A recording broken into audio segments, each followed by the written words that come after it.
Okay, welcome. I hope you're all well. I always start out with what can I do to make myself successful, right? And ask yourself that, not what do I think I should do or where should I be in 10 years from now, but what can I do to be successful? What can I do to be successful, right? Can I, to get a purple star on my homework assignment, right? Can I do this practice for 2 minutes 5 times a week? Right? Can I do it for 5 minutes 5 times a week? Can I do it for 10 minutes 5 times a week? Can I do it for 20 minutes 5 times? And there's no judgment based on I can do it for 2 minutes or 20 minutes, right? You're not a better person because you can do it for 20 minutes. You're not. In fact, right, if you set the goal at 20 minutes and you don't do it, guess what happens? Then we say, "Oh, I suck. I'm such a..." well, you almost set yourself up for that, right? Because you're sort of like, well, I wanted this goal, right? I wanted this goal, and so I set that goal. I wasn't able to succeed. I wasn't able to get that goal, so therefore, I suck. And this might happen with all the things I try to do in my life. Maybe my set expectations are too big. They're too far out there. Right? There's a couple books out there. I think one is called like Micro Habits or something like that. It's not macro habits, atomic habits. Even better, even smaller than micro. I love it. Woo! Right?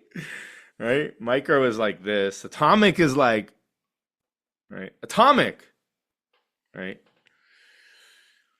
The reason I'm bringing that up is because what is your atomic change? What is the atomic change? Not the tissue change, right? If you're looking at tissues and atoms, or, like, what is the atomic change?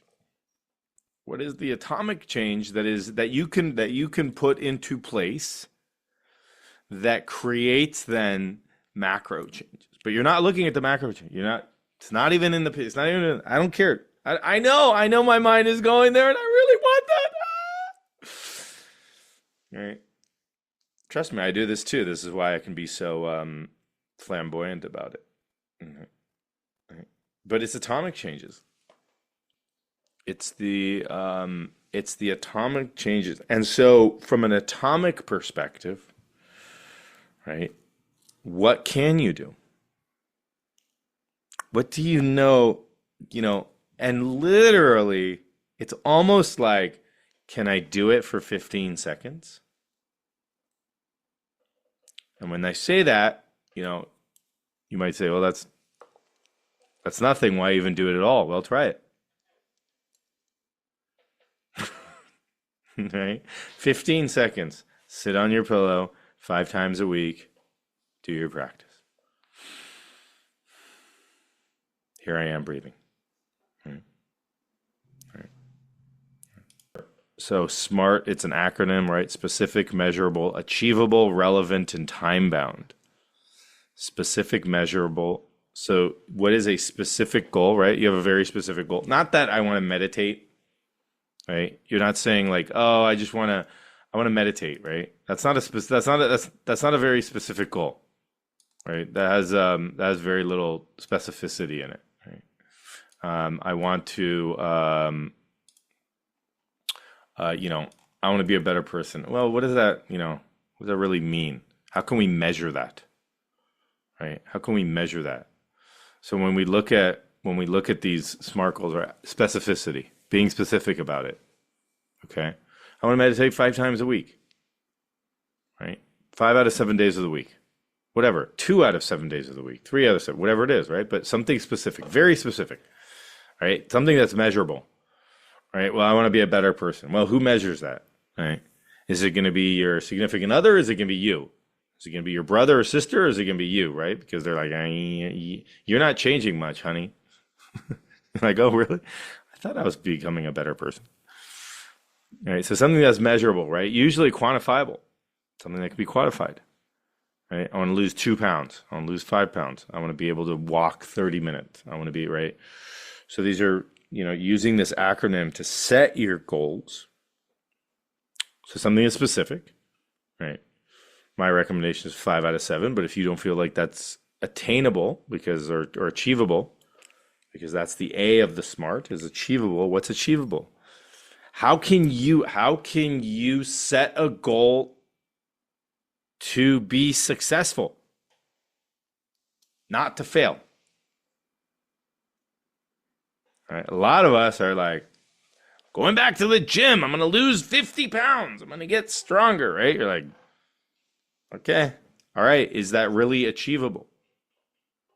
All right, I'm setting myself 50 pounds. Jesus, I just lost 2 pounds, and I feel like I'm, took me forever to lose 2 pounds. Right? My goodness. And then what happens when you get into that rut? You fall off the plan, right? No, I can't. I'm never going to hit 50 pounds. It's going too slow. I haven't set a time period. Right, this is why these SMART goals are actually really helpful. And very consistent with trying to form a disciplined practice. Right, so something very specific, something that's measurable, something that's achievable, that you are going to succeed. How are you going to succeed? I can do this twice a week for 30 seconds. I don't know, right? I'm not you. So I don't know what that is, but actually sitting down and saying, can I do that? And not your monkey mind coming in and saying, 30 seconds, that's nothing. What are you going to get in 30 seconds, right? Because we know that. Okay.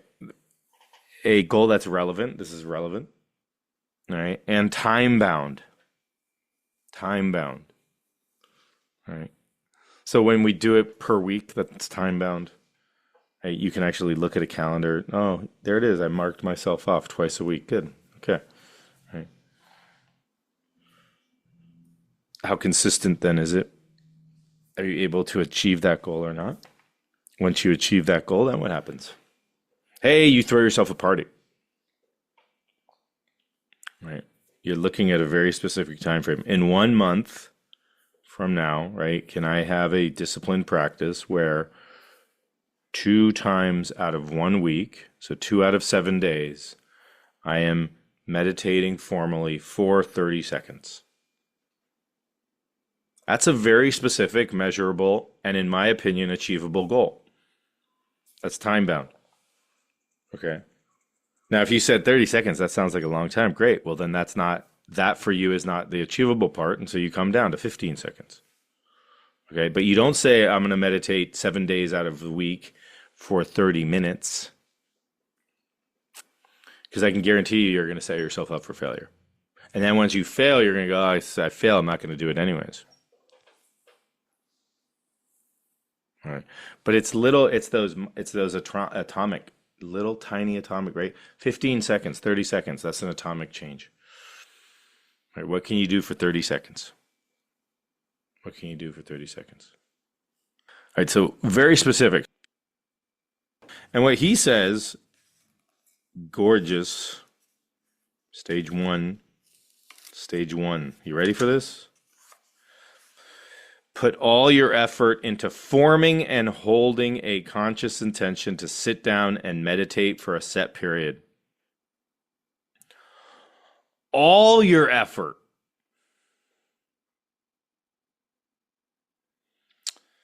And to practice diligently for the duration of the sit. So you are consciously saying, I'm going to practice. I'm going to come and sit. And during this practice, This is actually a practice where I'm coming to sit to do the practice. There's like an element of it's like we're heightening the element of intention, of diligence and discipline. I'm not just coming to sit and lollygag. I'm not coming to sit and listen to music. I'm not coming to sit and ruminate. I'm coming to sit to do my practice. Here's my practice. You want to practice diligently for the duration of sit. When your intentions are clear and strong, the appropriate actions naturally follow, and you'll find yourself regularly sitting down to meditate. If this doesn't happen, instead of chastising yourself, which we all do, and trying to force yourself to practice, work on strengthening your motivation and intentions. All right. I'd even add, come up with a goal that you know is attainable. Right? What is attainable for you? Right? And we all have different goals that are attainable. Right? So that's the first aspect, is really bringing all your intention, your effort. I'm going to do this practice. While I'm in this practice, my phone is going to be off. There will be nothing that distracts me. I will not allow outside distractions to come. Why? Because I'm actually in my practice. What's my practice? My practice is whatever I am choosing to focus my intention or to focus my attention on. That is my practice. As soon as I forget that I am focusing my attention on this thing, whatever that thing is, right? That is the mind wandering. As soon as I recognize the mind wandering, that is an aha moment, a beautiful moment of mindfulness, and I come back.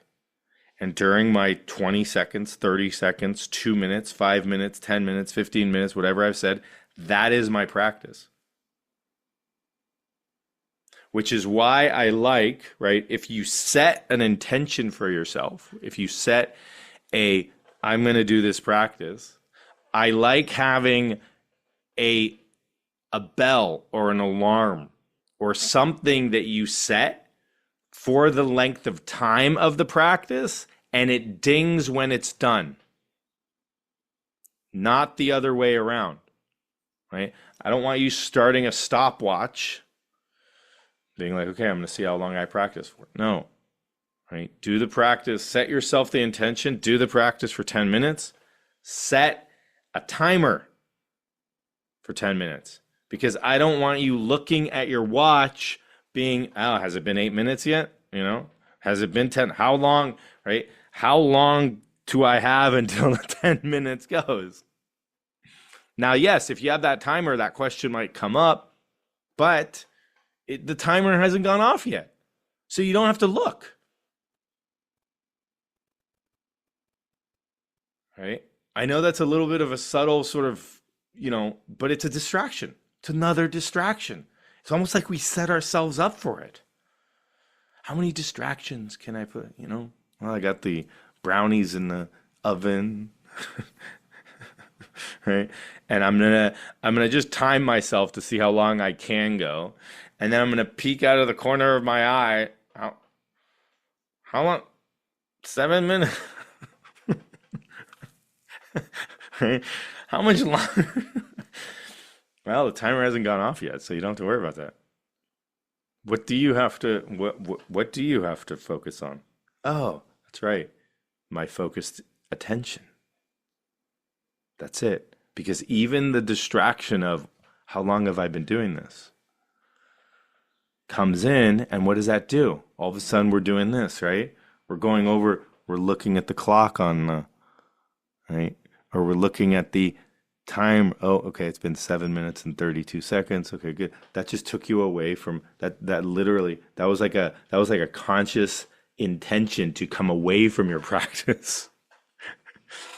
It's like, it's been 5 minutes, but I need a little break. Okay. So that's why you set a timer, right? You set a timer and the timer dings or there's a bell.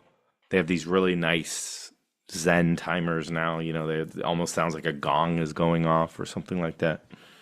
Right? Now with our phones we can do this, right? And you can pick the timer that you want, have it be nice, right? Not that you're jumping. Okay. But it's the timer. It's the timer so that you're not distracted by the time. You know that you've set yourself to do a 2-minute practice, a 5-minute practice, a 10-minute practice, whatever it is. All right. Now, if you feel like going longer, so you could probably go longer, right? But if you come to 2 minutes and now you've set your goal, right? You set your goal, it's measurable, it's specific. You say, look, I'd like to meditate 2 minutes a day, 5 out of 7 days of the week. Great. You've done it for a month. Fantastic. And all of a sudden you start noticing that maybe I can go a little longer. Maybe I can go a little longer. Right? But we don't start like changing up the time because like, oh, today I can go a little longer, tomorrow I can't, blah, blah, blah.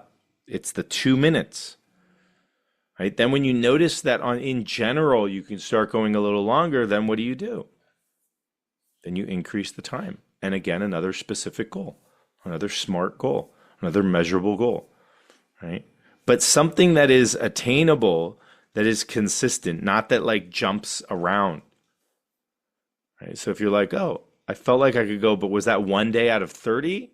Or is this starting to become a more of a bigger practice? If it's 1 day out of 30, then that's just that's like a fluke, right? But if you're starting to notice that, hey, I could actually go 2 minutes seems short now. Let me increase it to 2.5 minutes, right? But we don't go from 2 minutes to 20 minutes. We go from 2 minutes to 2.5 minutes or 3 minutes. And then that's another specific SMART goal. That's another atomic change, right? We started at 15 seconds. Maybe we got to 30 seconds. Maybe we got to a minute. Maybe we got to 2 minutes, and now we're at 2.5 minutes, right? But before, you weren't even doing it. So you just went from 15 seconds to 2 minutes, maybe over 3 months, right? Those are those atomic changes that actually start to build up, that start to set the pathways, not only in the brain, but in your whole system. All right. All right. So stage one, establishing a practice. Stage one, establishing a practice. Resistance, procrastination, fatigue, impatience, boredom, and lack of motivation. Right? And he specifically says, right, put all your effort into forming and holding a conscious intention to sit down and meditate for a set period. He doesn't even say 5 minutes, 20 minutes, 50 minutes, an hour, 2 hours, 5 hours.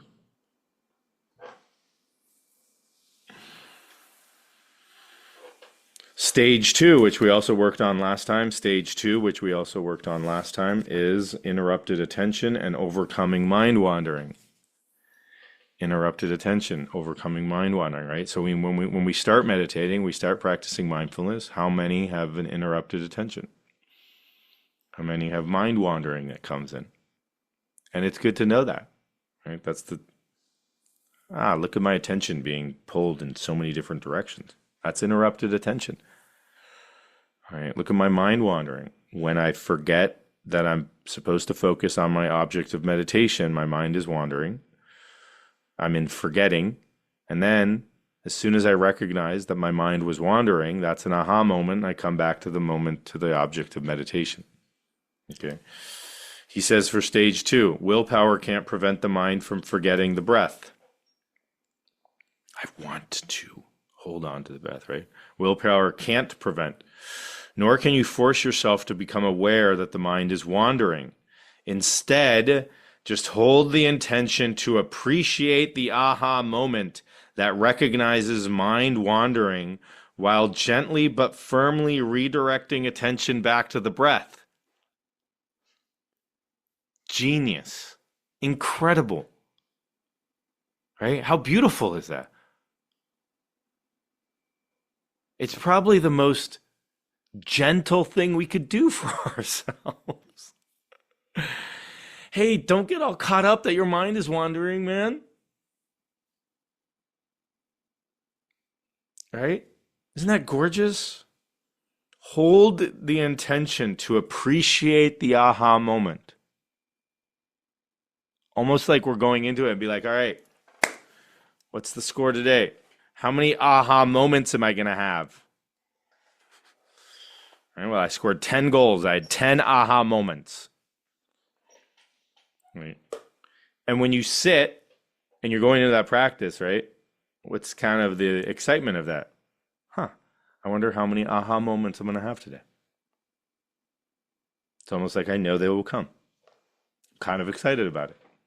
I'm kind of excited, right? I get excited, right, from the things that I get excited about. I get excited of those beautiful moments of mindfulness because that's sort of like the turnaround. I get excited by that, right? Hey, there it is again. Amazing. There it is. Right? It's not, oh my God, I'm such a bad person. My mind was wandering. It's, woo, there's an aha moment. Wow, that was the first aha moment of the day. It's like the rainbow starts shining. Wow, amazing. Look at that. Here I, okay, come back. Attention, come back. Right? And I just love the language that he uses and you know, you can't prevent the mind from forgetting the breath. And you can't force yourself to become aware that the mind is wandering. Right? You're driving on the freeway, right? And your mind is wandering. Are you aware that your mind is wandering? You missed your stop. Are you aware that you missed your stop? No, it's after the moment, right? It's that aha moment. It's like, oh my God, where was I? Right? It's not actually in the moment that you recognize that your mind is wandering. That's why I love that. I love that language, right? Nor can you force yourself to become aware that the mind is wandering. I'm going to force, as soon as my mind wanders, I'm going to notice the mind wandering. You can with practice, but you really recognize that the mind has wandered, and then you're like, oh, my mind has wandered. Come back. All right, so hold the intention to appreciate the aha moment that recognizes mind wandering while gently but firmly redirecting attention back to the breath. Or whatever your resource is that you're choosing to pay attention to, your object of meditation. He chooses the breath. Okay. All right. So that's the basics of the practice, right? First of all, we have a practice. Now, when we're doing the practice, all our intention is focused on this practice. That's it. Right? It's not to gain enlightenment or awakening or to have a peaceful moment or anything like that. No, that's it. It's actually, I'm going to choose to direct my attention to this object. I'm going to say it's going to be the sensations of my breath in the body. And as soon as my mind wanders and I'm not paying attention to the breath or the sensations of the breath in my body, that is forgetting. As soon as I recognize that my mind was wandering as an aha moment or a beautiful moment of mindfulness, and I come back. To what? And that's the practice. And I've determined it to be 2 minutes, 5 minutes, 10 minutes, 15 minutes, whatever that is. And so for that period of time, that is what I am directing my attention to. Okay. Then, after you've brought your attention back to the breath, intend to engage with the breath as fully as possible without losing peripheral awareness. In time, the simple actions flowing from these three intentions will become mental habits. Periods of mind wandering will become shorter, periods of attention to the breath will grow longer, and you'll have achieved your goal. All right. In time, the simple actions flowing from these three intentions, which is appreciating the aha moment, recognizing the mind wandering, gently and firmly redirecting your attention back to the breath, and engaging fully with the breath. Okay, these simple actions flowing from these intentions will become mental habits. This will be your default.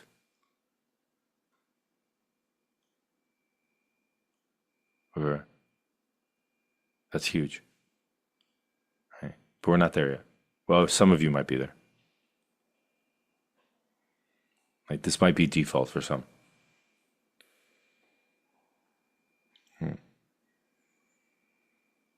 So then we are, if it becomes a mental habit, right? So this is the part of like your choice, right? When people say, well, this is how I'm feeling. Okay, well, have you learned to work with your mind? Have you worked to train your mind? Right? Where is your attention going? Okay. Where attention goes, energy flows. Right? How are we choosing to direct our attention? Where are we choosing to direct our attention? Have we looked for our resource? Have we found a resource? Have we done a practice that is finding a resource? If we haven't, then we need to do that practice, whether it's the breath or a felt sense in the body or a mantra or anything like that, okay? And then, right, once we find that, then that's our object of meditation. That's where we choose to focus our attention to. All right?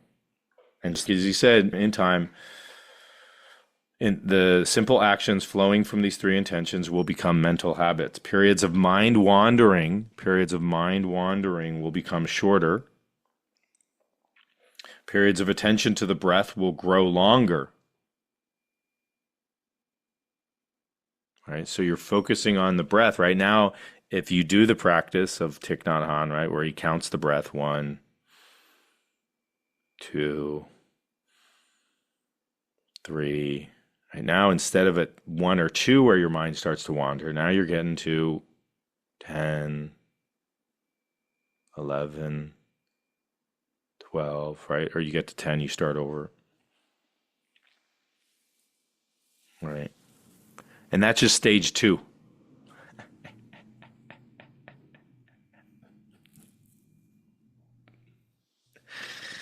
And there's 10 stages. Right. Which is why we're going to cover this in depth on here. John Yates.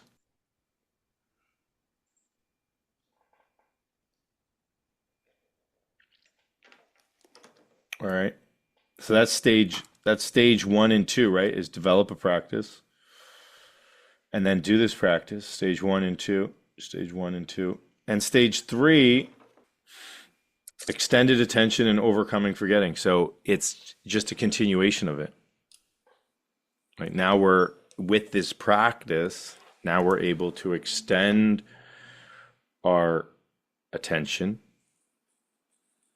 And that when we extend our attention, right, the forgetting of paying attention to the meditative object, the frequency lessens. Right? And so then we have less mind wandering. And you can see how that is what so that's stage 1 through 3, which would be the novice meditator. Stage 1 is establishing a practice. Stage 2 is interrupted attention and overcoming mind wandering. And then stage 3 is extended attention and overcoming forgetting. Stage 3 is extended attention and overcoming. All right. And what he says is essentially, the reason I'm just going into this now is because they're very similar, right? Stage 2 and 3 are similar, but mind wandering gets shorter and shorter until it stops altogether. The biggest challenge during this stage is forgetting, but sleepiness often becomes a problem as well. All right, so we want to overcome forgetting and falling asleep. So if you fall asleep again, you wake up, or if you notice yourself dozing off, you can open your eyes, you can stand up. All right. Use the skills of following the breath and connecting to extend the periods of uninterrupted attention and become familiar with how forgetting happens. Cultivate introspective awareness through the practice of labeling and checking in. These techniques allow you to catch distractions before they lead to forgetting. All right. We've done that, right? Label them, right? When you're doing the introspective awareness, which is checking in with yourself, with what's happening inside, right? With labeling, we can label. What do I notice? Right? Even if I'm paying attention to the breath, right? What do I notice about the breath?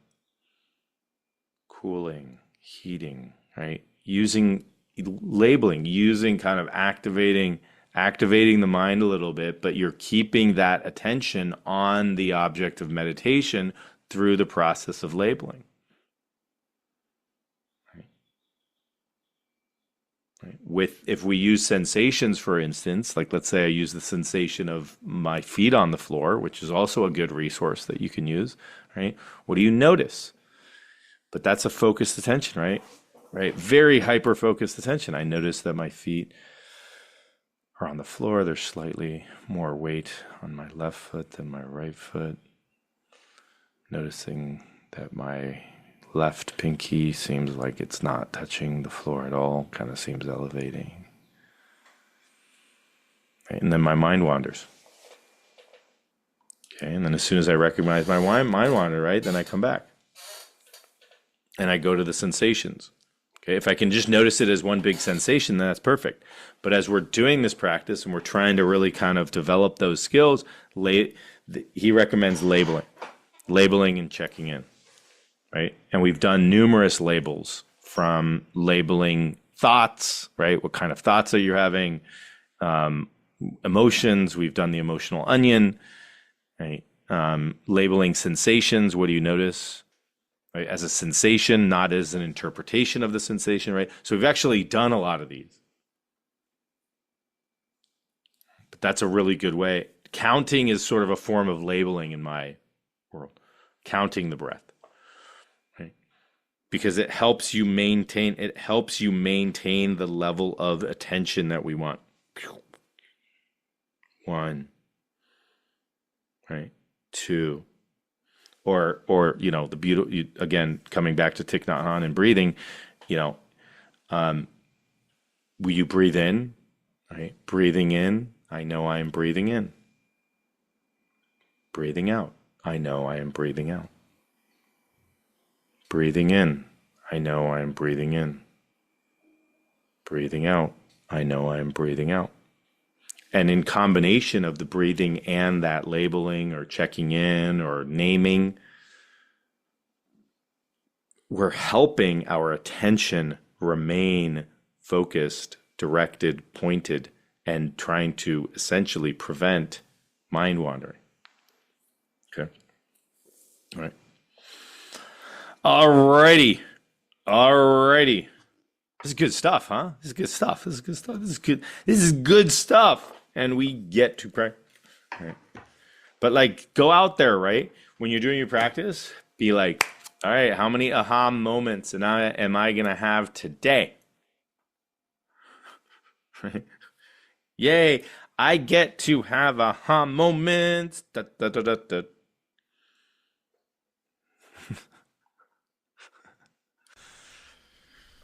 Right. I get to have aha moments. All right, we're going to go into our practice.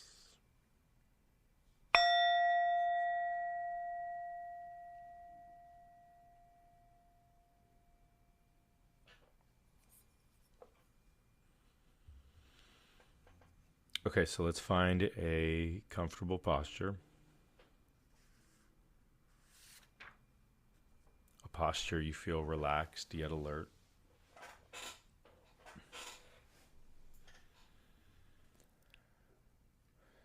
Closing your eyes if you feel comfortable closing your eyes. If not, having a soft downward gaze.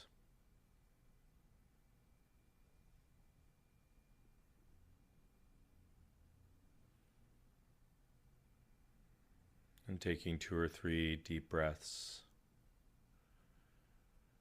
and allowing yourself to be here now.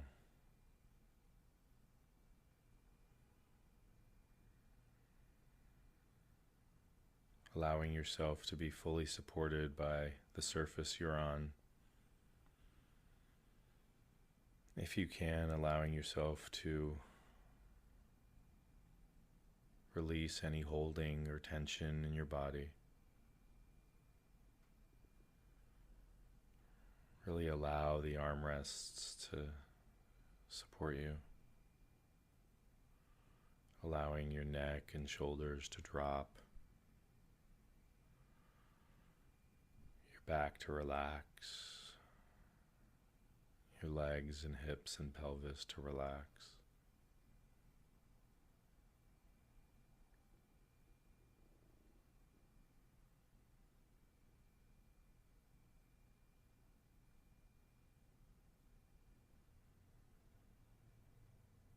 And directing your attention to your resource or your breath, counting the breath,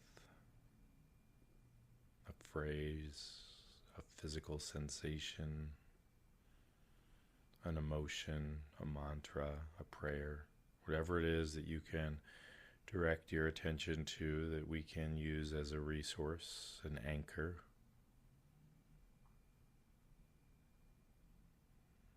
As the object of this meditation, we are choosing to direct our attention to.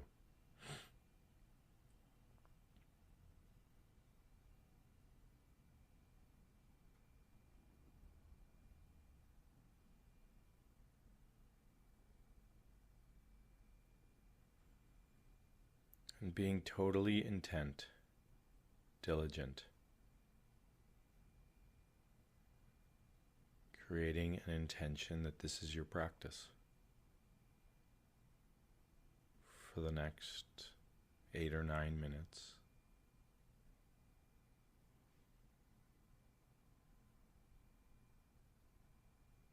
I will pay attention to my object of meditation as best I can.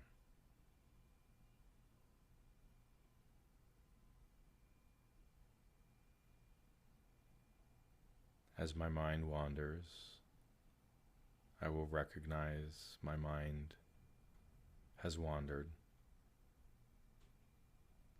and use it as a brilliant moment of mindfulness and come back to direct my attention to the object of meditation that I choose.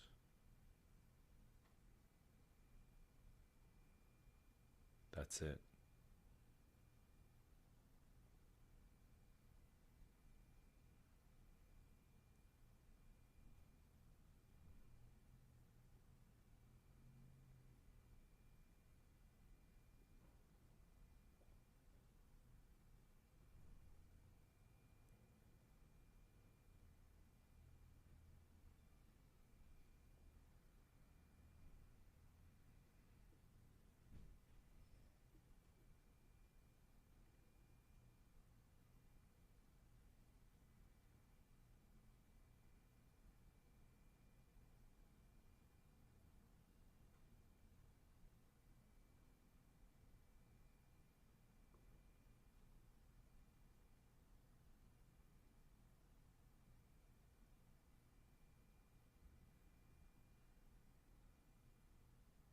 Sustaining our attention on the object of meditation as best we can.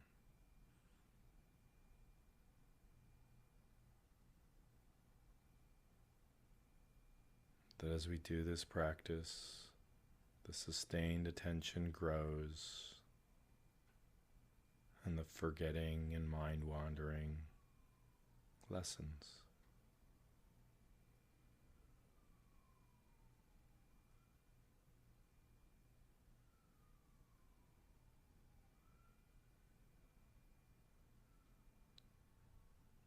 Each aha moment of our mind wandering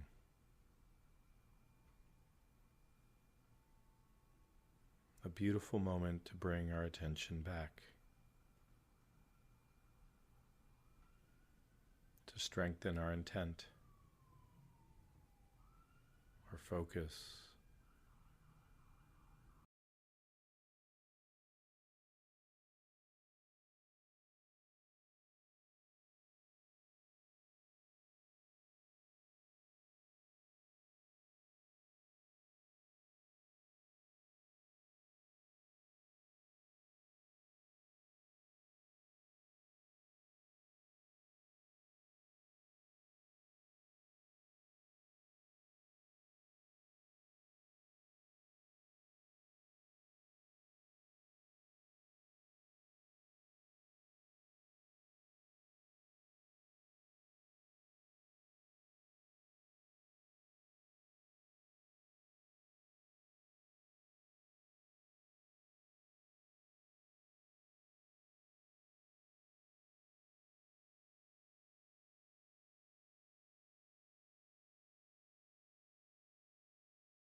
moment to moment, sustaining our attention.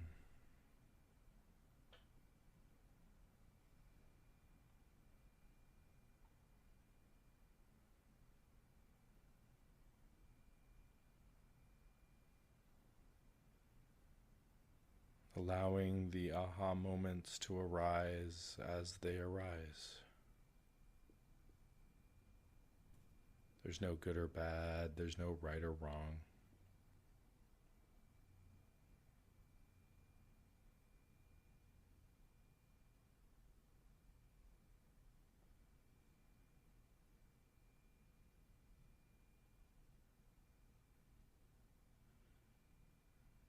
As our mind wanders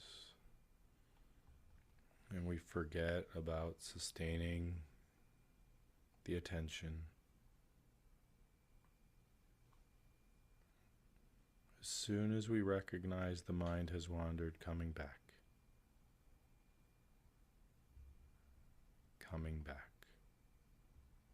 kindly, gently, with compassion for ourselves, and allowing our attention to rest back on our object of meditation.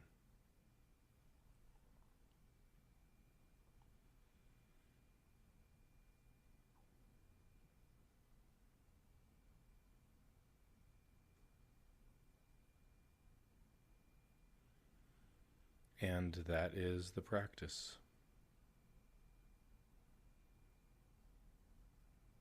Over and over and over again.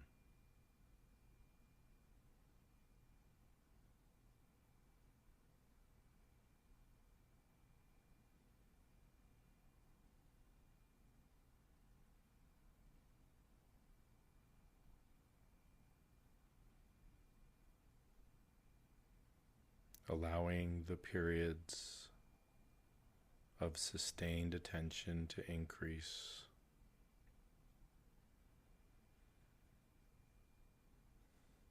And the periods of mind wandering shortening and shortening with the practice.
And bringing our attention back to our resource, back to our object of meditation, wherever our attention may be.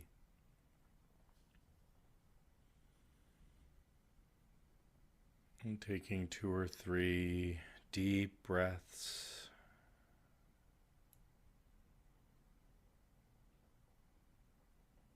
Opening your eyes if your eyes were closed. Reorienting yourself to your room and surroundings.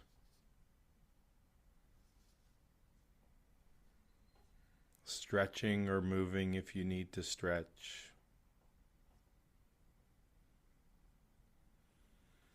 And just taking a moment to reflect on your practice today.